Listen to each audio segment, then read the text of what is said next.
அஸ்ஸலாமு அலைக்கும். நம்ம எல்லாருக்கும் இன்றைக்கி முதல் நோன்பு நல்லபடியாக ஸ்டார்ட் ஆனிச்சு. மகரிப்ல எல்லாம் நோம்பு திறந்துருப்பீங்க. நாங்களும் நோம்பு திறந்தாச்சு. நாளைக்கு வந்து 2வது நோம்பு ஸ்டார்ட் ஆகுது. சகர் சாப்பாடு என்னென்னு பார்த்துருவோம். வெயில் ரொம்ப ஜாஸ்தி இருக்குன்னு மண்பானையில் வந்து தண்ணி ஊற்றி வச்சுருக்கேன். இங்கே வந்து சோறு பொங்கியிருக்கேன். சகருக்கு குழம்பு வந்து நேற்று வந்து மட்டன் குழம்பு வச்சாச்சு. இன்றைக்கி வந்து சாம்பார் வச்சிடலாம் அப்படின்னு வெண்டைக்காய் போட்டு சாம்பார் வச்சுருக்கேன். சாம்பாருக்கு வந்து மாசி தான் நல்லாயிருக்கும், அதனால் மாசி பொரியல் வச்சுருக்கேன்.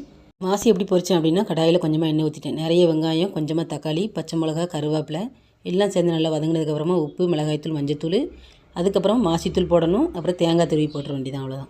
இது கூடவே இட்லிக்கு ஊற போட்டிருக்கேன். காலையில் சகர் சாப்பாடு முடிச்சதோடு அரைச்சி வச்சிட்டோம் அப்படின்னா நைட் சாப்பாட்டுக்கு ரெடி ஆயிரும். டிஃபன் பாக்ஸில் வந்து வெங்காயம் வந்து ஸ்லைஸ் பண்ணி வச்சுருக்கேன்.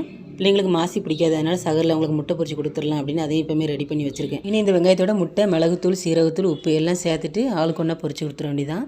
அவ்வளோதான் இன்றைக்கான சகர் சாப்பாடு. இதுதான் செஞ்சு வச்சுருந்தேன். வீடியோ பிடிச்சிருந்தா லைக் பண்ணிட்டு சப்ஸ்கிரைப் பண்ணிக்கோங்க. தேங்க்யூ.